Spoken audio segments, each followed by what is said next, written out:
Hello students, welcome to today's class. तो student, आज के इस वीडियो में हम कंप्लीट करेंगे चैप्टर 2 के क्वेश्चन आंसर को, जो कि है हमारा इंटरनेट बेसिक्स। और इस चैप्टर को मैं एक्सप्लेन ऑलरेडी कर चुका हूं। इस चैप्टर के जितने भी टॉपिक्स थे वो सारे मैंने एक्सप्लेन कर दिए हैं। अगर आप लोगों ने एक्सप्लेनेशन वाले वीडियो नहीं देखे इस चैप्टर के तो वो देख लेना, वो जो है आपको क्लास 10th की प्लेलिस्ट में मिल जाएंगे, तो आप लोग चेक कर सकते हैं। तो चलिए आज की इस वीडियो को स्टार्ट करते हैं और डिस्कस करते हैं इस चैप्टर के क्वेश्चन आंसर्स को। तो सबसे पहले इस चैप्टर के शॉर्ट आंसर टाइप क्वेश्चंस को कंप्लीट करेंगे। तो बात करते हैं फर्स्ट क्वेश्चन की।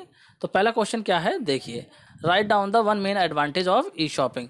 ई शॉपिंग का आपको एक एडवांटेज यहाँ पे बताना है। तो क्या होता है, देखिए, ऑनलाइन शॉपिंग या फिर ई शॉपिंग आप बोलिए, is very convenient. A person can shop almost everything by just sitting at home. मतलब क्या है, ई शॉपिंग एक बहुत ही ज़्यादा कन्वीनियंट मोड है शॉपिंग का, जिसमें कि आप घर पे बैठे बैठे सारी चीज़ों को खरीद सकते हैं। तो ये हो गया क्वेश्चन 1 का आंसर। अब बात करते हैं क्वेश्चन 2 की। तो क्वेश्चन 2 क्या है, देखिए, क्वेश्चन 2 है, give any 2 examples of search engine. Search engine के यहाँ पे आपको कोई भी 2 एग्जाम्पल देने हैं। तो बात करते हैं इसके आंसर की। देखिए, यहाँ पे गूगल एंड याहू जो हैं 2 सर्च इंजन हैं, जिसमें गूगल सर्च इंजन की जो वेबसाइट है वो है हमारी www.google.com और याहू सर्च इंजन की वेबसाइट है www.yahoo.com। तो ये जो है 2 सर्च इंजन है जिनकी हेल्प से आप इन्फॉर्मेशन को सर्च कर सकते हैं। अब बात करते हैं क्वेश्चन नंबर 3 की। तो क्वेश्चन नंबर 3 क्या है, देखिए, match web services slash URL given in column A with corresponding web services slash URL given in column B. मतलब क्या है, यहाँ पे एक टेबल दे रखी है, मतलब कॉलम दे रखी है। मैं दिखा देता हूँ आपको। यहाँ पे देखिए, ये टेबल दे रखी है, तो इस टेबल में एक कॉलम ये है और एक कॉलम ये है। तो यहाँ पे दोनों ही कॉलम में कुछ सर्विसेज कुछ URL दे रखे हैं, तो इनको आपको मैच करना है। तो किस तरीके से मैच होगा, देखिए, पहला है सोशल नेटवर्किंग साइट। तो सोशल नेटवर्किंग साइट कहाँ पे मैच होगा, ये मैच हो जाएगा हमारा किससे, ये हो जाएगा हमारा मैच facebook.com से, क्योंकि फेसबुक जो है वो एक सोशल नेटवर्किंग साइट है। इसी तरीके से सेकंड जो है वो है हमारा वेब skype.com। तो ये मैच हो जाएगा वीडियो कॉन्फ्रेंसिंग से, क्योंकि ये जो वेबसाइट है वो वीडियो कॉन्फ्रेंसिंग के लिए यूज होती है। स्काइप की जो वेबसाइट है वो वीडियो कॉन्फ्रेंसिंग के लिए यूज होती है। इसी तरीके से ई शॉपिंग को हम मैच करेंगे अमेजोन से, क्योंकि अमेजोन जो है वो ई शॉपिंग वेबसाइट है। एंड इसी तरीके से ऑनलाइन SBI.in जो है वो आपकी क्या है, ये हमारा है ई बैंकिंग साइट। तो इसको मैच कर देंगे ई बैंकिंग से। इस तरीके से यहाँ पे मैचिंग हो जाएगी। देखिए, मैं यहाँ पे दिखा देता हूँ। इस तरीके से आप आंसर कर लेंगे। सोशल नेटवर्किंग में फेसबुक हो गया, स्काइप के सामने वीडियो कॉन्फ्रेंसिंग हो गया, ई शॉपिंग के सामने amazon.com हो गया और ऑनलाइन SBI.in के सामने ई बैंकिंग हो जाएगा। तो इस तरीके से आपको मैच करना है। तो ये हो गया क्वेश्चन नंबर 3 का आंसर। आई होप आपको समझ में आ गया होगा। अब बात करते हैं क्वेश्चन नंबर 4 की। तो क्वेश्चन नंबर 4 क्या है, देखिए, when using a search engine what does a minus sign use with keyword in search box mean. मतलब कि सर्च इंजन का यूज करते टाइम जब आप कोई चीज सर्च करते हैं तो वहां पे माइनस का साइन यूज करते हैं, तो उसका मतलब क्या होता है। तो इसको जो है आपको एक्सप्लेन करना है with the help of an example. तो देखिए आंसर क्या होगा इसका, यहाँ पे देखते हैं। देखिए रहा इसका answer, minus sign is use to remove certain word और phrase from the query result. मतलब कि आप कोई चीज़ सर्च कर रहे हैं और आप चाहते हैं उसमें कोई वर्ड या कोई फ्रेज आपका ना आए, तो उसके लिए आप माइनस का साइन यूज कर सकते हैं। जैसे कि एग्जाम्पल के तौर पे, अगर मैं इंस्टेंट मैसेंजर के बारे में इन्फॉर्मेशन सर्च कर रहा हूँ तो मैं चाहता हूँ व्हाट्सअप की इन्फॉर्मेशन ना आए, तो यहाँ पे जो है मैं माइनस कर दूंगा व्हाट्सअप। इस तरीके से जो है मैं माइनस का साइन यूज़ कर लूँगा, तो यहाँ पे जो इन्फॉर्मेशन आएगी उसमें व्हाट्सअप की इन्फॉर्मेशन नहीं आएगी, इंस्टेंट मैसेंजर के बारे में आपको इन्फॉर्मेशन देखने को मिलेगी। तो ये होगा क्वेश्चन नंबर 4 का आंसर। आई होप आपको समझ में आ गया होगा। अब बात करते हैं क्वेश्चन नंबर 5 की। तो क्वेश्चन नंबर 5 क्या है, देखिए, name 2 different parts of an email address with the help of an example. मतलब कि ईमेल के जो 2 पार्ट होते हैं उनको आपको एग्जाम्पल की हेल्प से बताना है। तो यहाँ पे बात करते हैं कौन कौन से 2 पार्ट होते हैं। देखिए, एक ईमेल एड्रेस में जो है 2 पार्ट होते हैं। कौन कौन से पार्ट होते हैं, एक होता है यूजर नेम और सेकंड होता है डोमेन नेम। ये 2 पार्ट होते हैं ईमेल एड्रेस में, जिनको कि सेपरेट करते हैं @ के साइन से। जैसे कि यहाँ पे एग्जाम्पल में देखिए, sachin@gmail.com एक ईमेल आईडी है। तो इस ईमेल एड्रेस में जो सचिन वाला पार्ट है इसको तो हम बोलेंगे यूजर नेम, और जो जीमेल है ये हमारा है डोमेन नेम। तो इस तरीके से 2 पार्ट से मिलकर आपका ईमेल एड्रेस बनता है। तो ये कंप्लीट हो गया क्वेश्चन नंबर 5 का आंसर। आई होप आपको समझ में आ गया होगा। अब बात करते हैं क्वेश्चन नंबर 6 की। तो क्वेश्चन नंबर 6 क्या है, even if you do not own a computer how can you still send and receive emails using your own account. मतलब कि अगर आपके पास में कंप्यूटर नहीं है लेकिन फिर भी आप ईमेल को किस तरीके से सेंड एंड रिसीव कर सकते हैं। तो इस काम को करने के लिए क्या करना होगा आपको, देखिए आंसर देखते हैं। इस काम को करने के लिए, मतलब कि बिना कंप्यूटर के ईमेल को रिसीव या सेंड करने के लिए आपको करना क्या होगा, आपको जो है अकाउंट क्रिएट करना होगा वेब बेस्ड ईमेल सर्विसेज पे।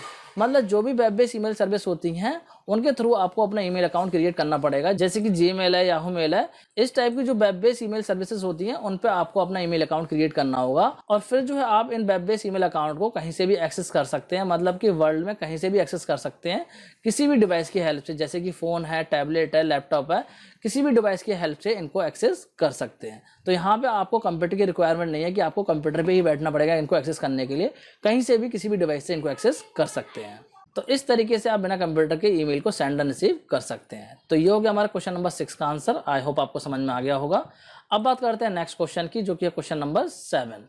तो क्वेश्चन नंबर 7 क्या कह रहा है, हाउ डज एफटीपी वर्क, कि जो एफटीपी प्रोटोकॉल होता है वो किस तरीके से वर्क करता है। देखिए यहाँ पे समझ लेते हैं इसके आंसर को। एफटीपी जो है वो एक स्टैंडर्ड इंटरनेट प्रोटोकॉल है जिसका कि यूज होता है फाइल को एक्सचेंज करने के लिए दो कंप्यूटर्स के बीच में, मतलब दो या दो से ज़्यादा कंप्यूटर के बीच में फाइल को एक्सचेंज करना हो तो एफटीपी प्रोटोकॉल यूज होता है इंटरनेट पे। मतलब कि जो फाइल है वो आपके इंटरनेट पे एक्सचेंज करनी है, फाइल ट्रांसफर करनी है दो कंप्यूटर के बीच में, तो वहाँ पे जो है हमारा एफटीपी प्रोटोकॉल यूज होता है। अब देखिए जो एफटीपी प्रोटोकॉल होता है वो काम किस तरीके से करता है, ये यूज करता है टीसीपी आईपी प्रोटोकॉल को टू अपलोड और डाउनलोड फाइल। मतलब कि एफटीपी जो है वो टीसीपी आईपी प्रोटोकॉल को यूज करता है फाइल को अपलोड और डाउनलोड करने के लिए। मतलब किसी कंप्यूटर से फाइल को अपलोड करना हो या डाउनलोड करना हो तो साथ में ये क्या करेगा, टीसीपी आईपी को यूज करता है। और जिस सोर्स से ये फाइल को डाउनलोड या अपलोड करेगा वो सोर्स जो है वो आपका क्या हो सकता है, वेब सर्वर हो सकता है या फिर कोई रिमोट होस्ट कंप्यूटर हो सकता है। मतलब कि कोई कंप्यूटर हो सकता है इंटरनेट पे जिसकी हेल्प से वो फाइल को एक्सेस करेगा, मतलब कि डाउनलोड करेगा और उसको अपलोड करेगा। तो एफटीपी प्रोटोकॉल की हेल्प से जो फाइल ट्रांसफर होती हैं, मतलब कि डाउनलोडिंग और अपलोडिंग होती है, तो यहाँ पे दो कंप्यूटर इन्वॉल्व होते हैं जिसमें कि एक कंप्यूटर तो आपका सर्वर बन जाता है और सेकंड कंप्यूटर जो होता है वो आपका क्लाइंट बन जाता है। मतलब एक कंप्यूटर सर्वर की तरह वर्क करता है जो कि फाइल को सेंड करेगा और जो कंप्यूटर रिसीव करेगा वो एक तरीके से क्लाइंट की तरह वर्क करता है। तो इस तरीके से जो है एफटीपी वर्क करता है फाइल को सेंड करने के लिए। तो ये कंप्लीट हो गया क्वेश्चन नंबर 7 का आंसर। आई होप आपको समझ में आ गया होगा। अब बात करते हैं क्वेश्चन नंबर 8 की। तो क्वेश्चन नंबर 8 क्या है, देखिए, state one advantage of video conferencing over personal face to face business meeting. मतलब कि जो फेस टू फेस मीटिंग होती है उससे जो हमारी वीडियो कॉन्फ्रेंसिंग किस तरीके से बेटर है, क्या एडवांटेज है इसका, तो मेन एडवांटेज आपको यहाँ पे लिखना है। तो बात करते हैं इसके आंसर की। देखिए, with video conferencing it is easier to conduct meetings with people that are situated at different places. मतलब कि वीडियो कॉन्फ्रेंसिंग की हेल्प से आप बहुत ईजिली मीटिंग को कंडक्ट कर सकते हैं ऐसे लोगों के बीच में जो कि डिफरेंट प्लेसेस पे बैठे हुए हैं, उनसे जो है आप कनेक्ट करके वीडियो कॉन्फ्रेंसिंग करके मीटिंग कर सकते हैं। तो यही एडवांटेज होता है वीडियो कॉन्फ्रेंसिंग का। जो आपकी फेस टू फेस मीटिंग होती है उसमें ये पॉसिबिलिटी नहीं होती है, उसमें क्या होगा, सभी पीपल को एक ही प्लेस पे इकट्ठा होना होगा तभी मीटिंग पॉसिबल हो पाएगी, लेकिन यहाँ पे ये एडवांटेज आपका रहता है। तो ये कंप्लीट हो गया आपके इस क्वेश्चन का आंसर। आई होप आपको ये भी समझ में आ गया होगा। अब बात करते हैं नेक्स्ट क्वेश्चन की, जो कि है क्वेश्चन नंबर 9। तो इस क्वेश्चन में क्या पूछा गया है, when using a search engine to search when would you use quotation mark around the search terms. मतलब कि जब आपको सर्च करने के लिए सर्च इंजन का यूज़ कर रहे हैं तो आप डबल कोटेशन मार्क का यूज़ कब करते हैं। तो चलिए इसका आंसर देख लेते हैं। देखिए ये रहा इसका answer, we use quotation mark around the search term when we want to search exact result. मतलब कि कोटेशन मार्क का यूज़ हम तब करते हैं जब हमें एग्जैक्ट रिजल्ट चाहिए होता है। तो ये कंप्लीट हो गया क्वेश्चन नंबर 9 का आंसर। अब बात करते हैं क्वेश्चन नंबर 10 की।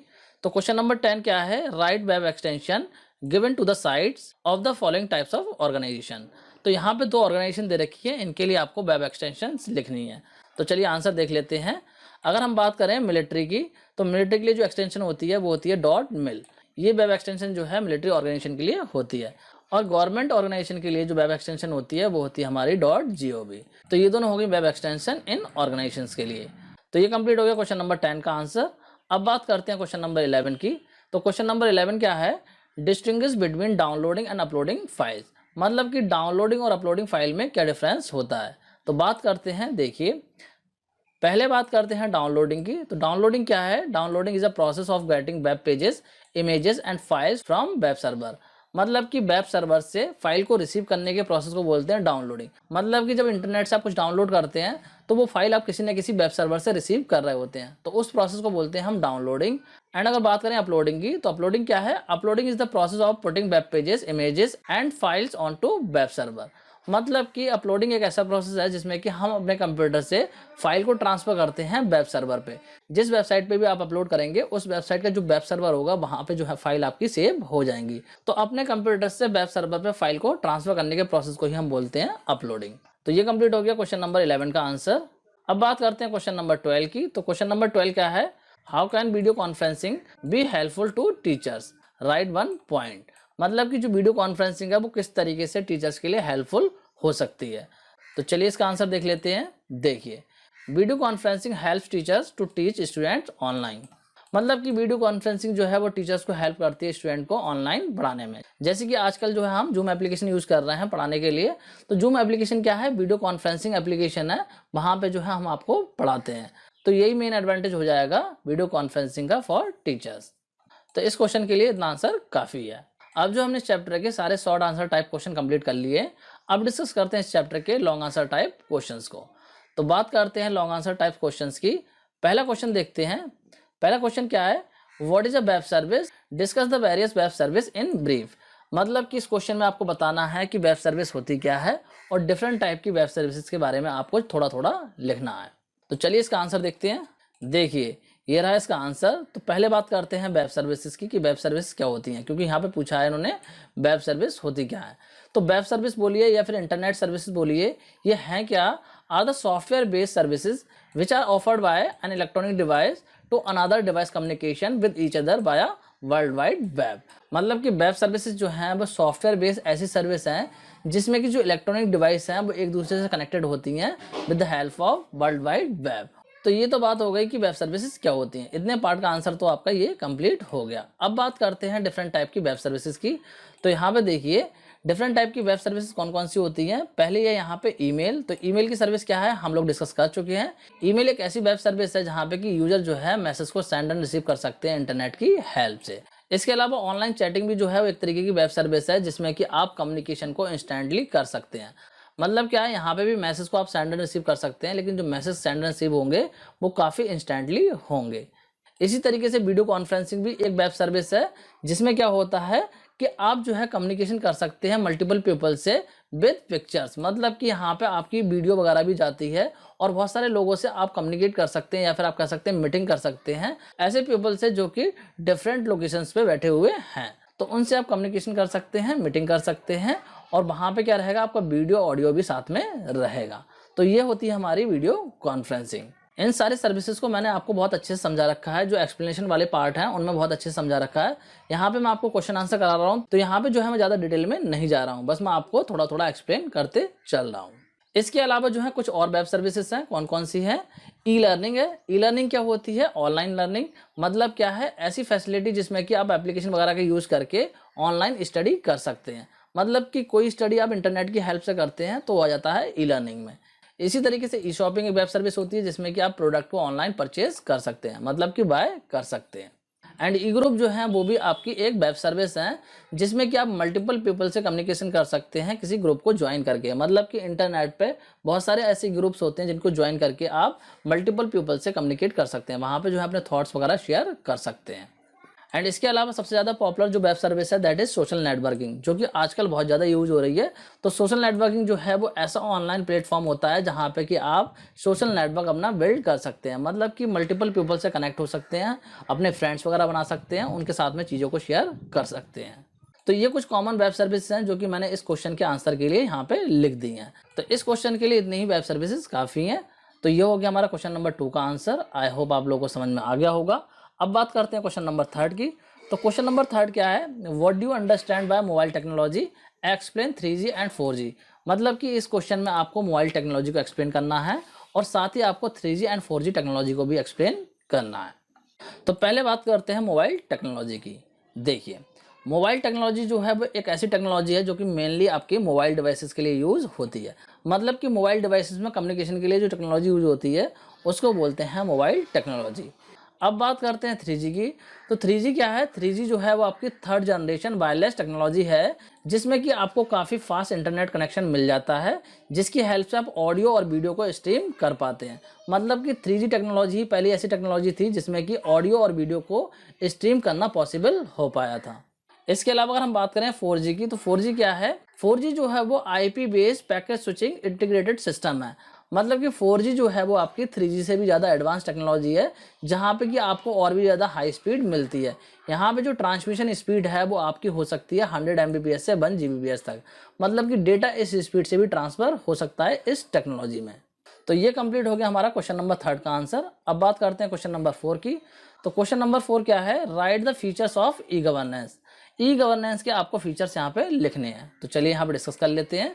देखिए ई गवर्नेंस के अगर हम फीचर्स की बात करें तो पहला फीचर ये है एक्सपेंडेड रीच ऑफ गवर्नमेंट। मतलब क्या है, ई गवर्नेंस की वजह से गवर्नमेंट की जो रीच है पीपल्स तक वो बढ़ गई है। सेकंड फीचर है ई गवर्नेंस इंक्रीज कन्वीनियंस। मतलब क्या है, ई गवर्नेंस से काफ़ी कन्वीनियंस को इंक्रीज कर दिया है।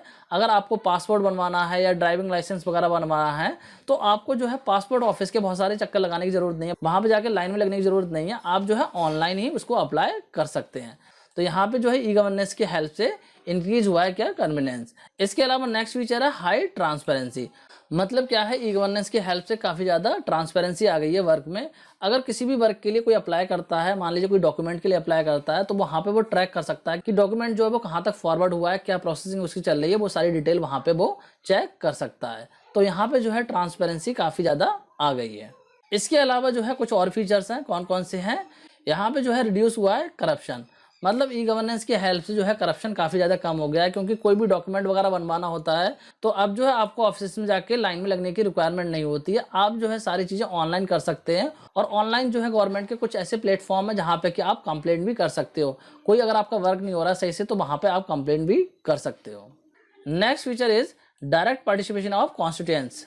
मतलब अब जो है पीपल डायरेक्टली रिपोर्ट कर सकते हैं किसी भी प्रॉब्लम के बारे में। जो गवर्नमेंट के पोर्टल्स होते हैं, जैसा कि मैंने आपको बताया, गवर्नमेंट के जो पोर्टल्स होते हैं उन पे जाके कोई भी जो प्रॉब्लम है उसके रिगार्डिंग वो वहाँ पे लिख सकते हैं या रिपोर्ट कर सकते हैं। तो इसीलिए बीच में और कोई पर्सन नहीं रहता, डायरेक्ट कम्युनिकेशन किससे होता है, गवर्नमेंट से। इसके अलावा नेक्स्ट फीचर है रिडक्शन इन ओवरऑल कॉस्ट। मतलब कि जो ओवरऑल कॉस्ट है वो काफ़ी कम हो जाती है गवर्नमेंट की, क्योंकि गवर्नमेंट को कोई भी सर्विस इंप्लीमेंट करनी होती है तो वो ई गवर्नेंस की हेल्प से इंप्लीमेंट कर सकती है। तो यहाँ पे जो है ई गवर्नेंस में काफ़ी कॉस्ट कम हो जाती है। मतलब कि इंटरनेट की हेल्प से सब सर्विसेज प्रोवाइड की जा रही हैं तो कॉस्ट जो है वो काफ़ी कम हो जाती है। तो यही कुछ फीचर हैं जो कि आपके ई गवर्नेंस के होते हैं। तो ये कंप्लीट हो गया इस क्वेश्चन का आंसर। आई होप आपको समझ में आ गया होगा। अब बात करते हैं क्वेश्चन नंबर 5 की। तो क्वेश्चन नंबर 5 क्या है, discuss the advantage and disadvantage of E shopping. तो चलिए देखते हैं इसका आंसर। पहले डिस्कस करते हैं एडवांटेज को कि ई शॉपिंग के क्या क्या एडवांटेज होते हैं। देखिए ई शॉपिंग के जो हैं बहुत सारे एडवांटेज हैं, जैसे कि ई शॉपिंग जो है वो कन्वीनियंस है। सेकंड है इन्फॉर्मेशन एंड रिव्यू। मतलब कि ई शॉपिंग में आपको इन्फॉर्मेशन मिलती है प्रोडक्ट के बारे में और उसके रिव्यू भी मिल जाते हैं। इसके अलावा जो है आप ई शॉपिंग करते टाइम प्राइस वगैरह देख सकते हैं और वहाँ पर रेंज सेलेक्ट कर सकते हैं और उस रेंज के अकॉर्डिंग आप जो है प्रोडक्ट को सर्च कर सकते हैं। एंड नेक्स्ट एडवांटेज है कंपल्सिव शॉपिंग। मतलब कि यहाँ पे आपको कोई फोर्स नहीं करता है, आप अपने मर्जी से शॉपिंग करते हैं। अगर आपको प्रोडक्ट अच्छा लगता है तो आप परचेस करेंगे, अदरवाइज आप परचेस नहीं करेंगे। वरना ऑफलाइन शॉपिंग में क्या होता है, जो सेलर्स होते हैं वो आपको इस तरीके से मैनिपुलेट करते हैं कि प्रोडक्ट को आपको परचेस करना पड़ जाता है। लेकिन ई शॉपिंग में आपको इस तरीके की कोई भी चीज़ देखने को नहीं मिलती है। तो ये होगा एडवांटेज ऑफ ई शॉपिंग। अब बात करते हैं डिसएडवांटेज की। तो देखिए डिसएडवांटेज भी हैं ई शॉपिंग के, क्या क्या हैं। ऑनलाइन शॉपिंग में जो है आपको पर्सनल टच नहीं मिलता। मतलब कि आप वहाँ पे प्रोडक्ट को टच करके नहीं देख सकते। मान लीजिए आप कपड़े खरीद रहे हैं तो कपड़ों को आप टच करके नहीं देख सकते, जैसा आपको ऑनलाइन दिखाई देगा वैसे ही आपको परचेस करना पड़ेगा। इसके अलावा ई शॉपिंग में जो है ऑनलाइन सिक्योरिटी का भी इशू रहता है। मतलब जो पेमेंट आप करते हैं वो कई बार सेफ नहीं होता है। एंड ई शॉपिंग में जो है शिपिंग चार्ज रहता है। मतलब कि फ्री शॉपिंग जो है वो कुछ ही वेबसाइट ऑफर करती हैं, ज़्यादातर वेबसाइट जो है फ्री शिपिंग नहीं देती हैं, तो वहाँ पे जो है आपकी कॉस्ट प्रोडक्ट की बढ़ जाती है। इसके अलावा एक मेजर प्रॉब्लम ये भी है कि ई शॉपिंग से आप कोई प्रोडक्ट खरीदते हैं तो उसको रिटर्न करने में काफ़ी प्रॉब्लम आती है। मतलब कि उसे एक्सचेंज करना हो, रिटर्न करना हो तो वहाँ पर दिक्कतें आती हैं। एंड इसके अलावा जो है आपका ई शॉपिंग में ऑनलाइन फ्रॉड का खतरा बना रहता है। मतलब कि ई शॉपिंग के नाम पे आपके साथ फ्रॉड हो सकता है। तो ये डिसएडवांटेज हैं जो कि ई शॉपिंग के होते हैं। तो आई होप आपको समझ में आ गए होंगे। तो ये हो गया हमारा क्वेश्चन नंबर 5 का आंसर। अब बात करते हैं क्वेश्चन नंबर 6 की। तो क्वेश्चन नंबर 6 क्या है, discuss basic requirements for connected to an FTP server. मतलब किसी एफटीपी सर्वर से कनेक्ट होने के लिए बेसिक रिक्वायरमेंट क्या है।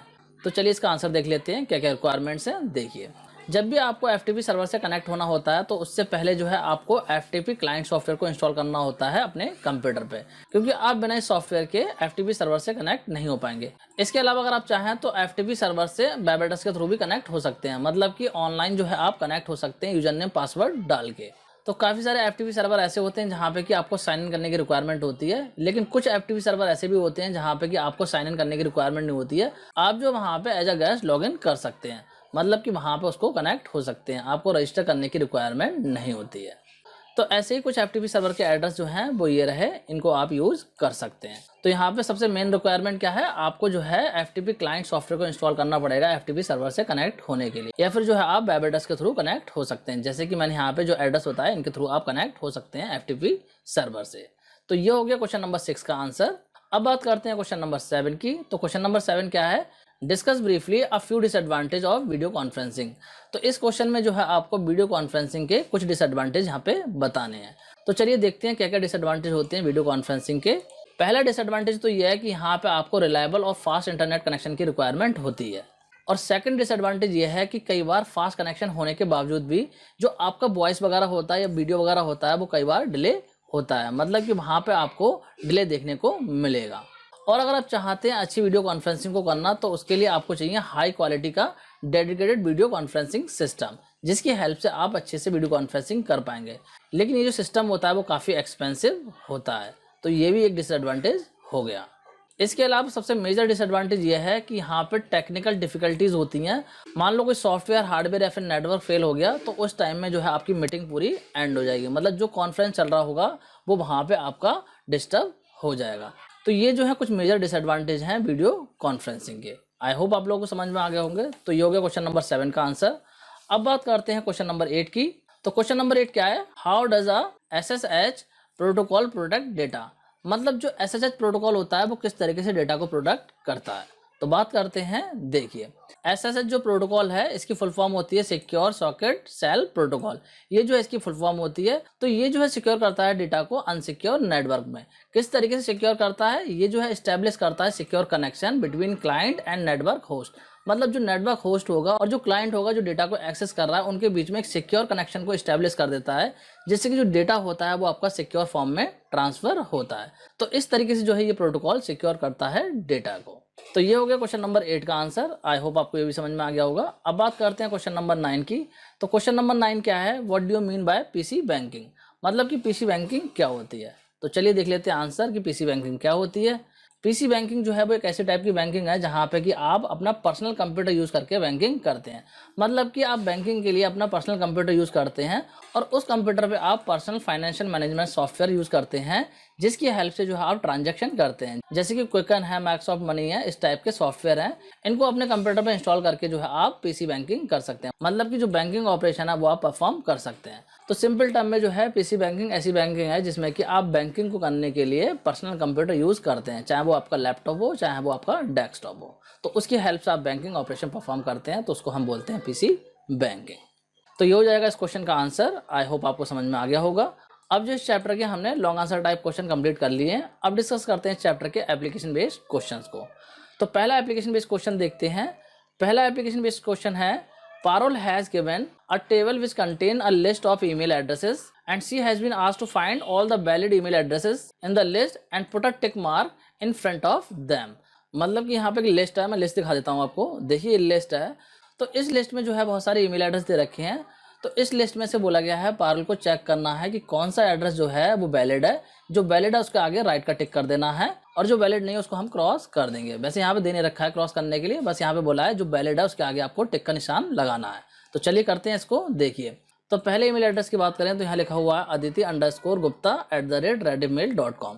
तो ये ईमेल एड्रेस आपका करेक्ट है, इसके आगे लगा देंगे आप टिक। इसके बाद सेकंड वाला जो ईमेल एड्रेस है ये आपका रॉन्ग है, क्योंकि यहाँ पे जो है पैरेंथेसिस लगी हुई हैं। तो ईमेल एड्रेस जो होता है उसमें पैरेंथेसिस अलाउड नहीं होती हैं, तो इसीलिए हो जाएगा रॉन्ग। इसके बाद में ये वाला भी गलत है, क्योंकि यहाँ पे जो है वेबसाइट का नेम दे रखा है। देखिए यहाँ पे @ का साइन नहीं है, ईमेल एड्रेस में जो है @ का साइन रहता है, तो ये जो है गलत है, तो इसीलिए यहाँ पे क्रॉस लगा देंगे। इसके बाद में ये वाला भी गलत है, क्योंकि यहाँ पे देखिए 2 @ के साइन लगा रखे हैं, तो ये भी हमारा गलत हो जाएगा, तो ये भी हमारा रॉन्ग हो जाएगा। एंड इसके बाद में जो लास्ट वाला है ये हमारा करेक्ट है, क्योंकि यहाँ पे देखिए लिखा हुआ है hers.kumar@yahoo.co.in। मतलब कि ये ईमेल एड्रेस हमारा करेक्ट है, डॉट आपका ईमेल एड्रेस में हो सकता है, तो ये हमारा करेक्ट हो जाएगा। तो यहाँ पे पहला वाला करेक्ट है और लास्ट वाला करेक्ट है, तो इस तरीके से आप टेबल में फिल कर देंगे। तो ये हो गया क्वेश्चन नंबर 1 का आंसर। अब बात करते हैं क्वेश्चन नंबर 2 की। तो क्वेश्चन नंबर 2 क्या है, Divya is a very social person and want to connect with all her friends on the internet. She want to join an online community where she can have her own profile, invite her friend to join, share photos, videos, etc. मतलब क्या है, दिव्या जो है काफ़ी social person है और वो जो है अपने फ्रेंड के साथ में इंटरनेट पे कनेक्ट होना चाहती है और वो चाहती है ऐसी ऑनलाइन कम्युनिटी को ज्वाइन करना जहाँ पे उसका खुद का प्रोफाइल हो और वो अपने फ्रेंड को वहाँ पे ज्वाइन कर सके, उनके साथ में फोटोज या वीडियोज शेयर कर सके। तो यहाँ पे क्वेश्चन क्या बन रहा है, which internet service is Divya interested in. मतलब की जो रिक्वायरमेंट है दिव्या की, इसके लिए दिव्या कौन सी सर्विस में इंटरेस्टेड है। इसके अलावा आपको सजेस्ट करना है एक एग्जाम्पल जिससे कि वो ऐसी सर्विस को ज्वाइन कर पाए। मतलब जो उसकी रिक्वायरमेंट है उस रिक्वायरमेंट को फुलफिल करने के लिए वो कौन सी ऐसी सर्विस है जिसको ज्वाइन कर सकती है, और साथ ही जो है आपको इस सर्विस के मेरिट और डिमेरिट भी बताना है। तो चलिए देखते हैं इसका आंसर। इसका आंसर हो जाएगा पहले वाला जो टर्म है यहाँ पे कि कौन सी सर्विस है, तो इसका आंसर हो जाएगा सोशल नेटवर्किंग। वो जो है सोशल नेटवर्किंग की सर्विस में जो है इंटरेस्टेड है। और अगर बात करें इस सर्विस को ज्वाइन करने के लिए वो यूज़ कर सकती है फेसबुक। मतलब कि कौन सा ऐसा एग्जाम्पल है जिसको कि वो ज्वाइन कर सकती है, तो फेसबुक ऐसा प्लेटफॉर्म है जिसको कि वो ज्वाइन करके अपने फ्रेंड से कनेक्ट हो सकती है, वहाँ पे फोटोज़ वीडियोज़ शेयर कर सकती है। इसके अलावा ट्विटर भी हो सकता है यहाँ पे, तो आप ट्विटर भी लिख सकते हैं। अब अगर बात करें सोशल नेटवर्किंग के मेरिट और डिमेरिट की, तो मेरिट क्या है, she can connect with friends and family and can share things such as image videos. मतलब कि वो फ्रेंड और फैमिली के साथ में कनेक्ट हो सकती है, वहाँ पे इमेज और वीडियो को भी शेयर कर सकती है। तो ये तो हो गया एडवांटेज कि सोशल नेटवर्किंग को ज्वाइन करती है तो ये सारे काम वो कर पाएगी। अब अगर डीमेरिट की बात करें तो डीमेरिट क्या है, हर information available on such site can be misuse. मतलब ऐसी वेबसाइट पे जो इसकी इन्फॉर्मेशन है उनको लोग मिसयूज कर सकते हैं। तो ये हो गया इसका डिसएडवांटेज या फिर आप कह सकते हैं डीमेरिट। तो ये हो गया हमारा क्वेश्चन नंबर 2 का आंसर। आई होप आपको समझ में आ गया होगा। अब बात करते हैं नेक्स्ट क्वेश्चन की। तो नेक्स्ट क्वेश्चन क्या है, देखिए, Akhil works in a big organisation. He has to frequently access remote computers that are located at different cities. Which protocol would he using for this purpose?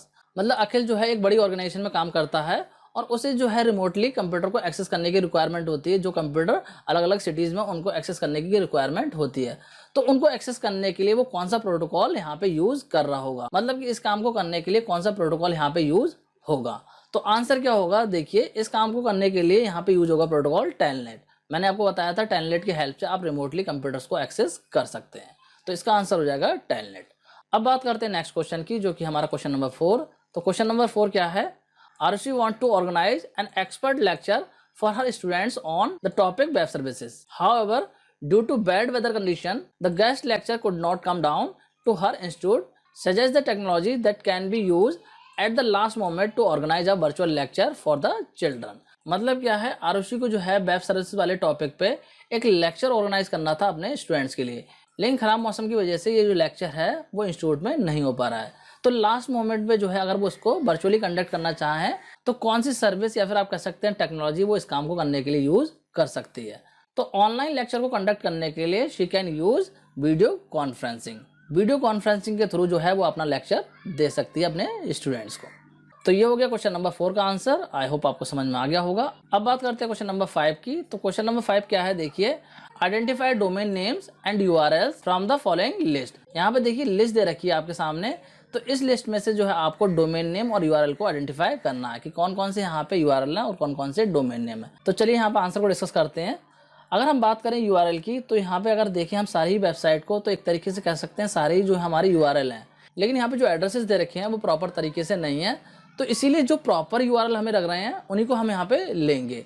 तो यूआरएल की अगर हम बात करें तो आपका एक यूआरएल ये हो जाएगा और ये हो जाएगा। इसके अलावा अगर हम बात करें cbsc.nic.in, तो ये वेबसाइट का एड्रेस है, तो इसे भी हम एक तरीके से यूआरएल की कैटेगरी में मानेंगे। तो कौन कौन से यहाँ पे यूआरएल हो जाएंगे, देखिए, यूआरएल की अगर हम बात करें तो हमारा ये हो जाएगा doyogaeveryday.com, ये वाला जो है हमारा यूआरएल है। इसके अलावा ये वाला यूआरएल है, तो ये भी मैंने लिख दिया है, और जो सीबीएसई वाला था वो भी हमने यूआरएल माना है, तो इसको भी हमने यहाँ पे लिख दिया है। अगर आप चाहें तो इसको हटा भी सकते हैं, लेकिन वेबसाइट का जो एड्रेस होता है वो भी एक तरीके का यूआरएल ही होता है, तो उसको हम यूआरएल में मान ले रहे हैं। अब अगर हम बात करें डोमेन नेम की, तो यहाँ पे देखिए जितने भी दे रखे हैं सबके डोमेन नेम की अगर हम बात करें, तो यहाँ पे इस एड्रेस में बात करें तो यहाँ पे देखिए योगा जो है वो डोमेन नेम है, यहाँ पे देखिए मैंने लिख दिया है। इसी तरीके से इस वाले एड्रेस में जो है डू योगा एवरीडे जो है हमारा डोमेन नेम है, एंड इस वाले में भी सेम ही है, तो मैंने यहाँ पे वन टाइम ही लिख दिया है। इसके अलावा अगर इसकी बात करें तो इसमें जो हमारा परफॉर्मिंग आर्ट्स अंडरस्कोर स्कूल्स, ये जो हमारा डोमेन नेम है, एंड लास्ट वाले की बात करें तो यहाँ पे जो है सीबीएसई हमारा डोमेन नेम हो जाएगा। मतलब जो वेबसाइट का नेम होता है वही हमारा डोमेन नेम होता है। ये चीज़ मैंने आपको जब चैप्टर एक्सप्लेन करा था तो वहाँ पे भी मैंने आपको बताई थी। तो इस तरीके से ये हो जाएंगे हमारे यूआरएल और ये हो जाएंगे डोमेन नेम।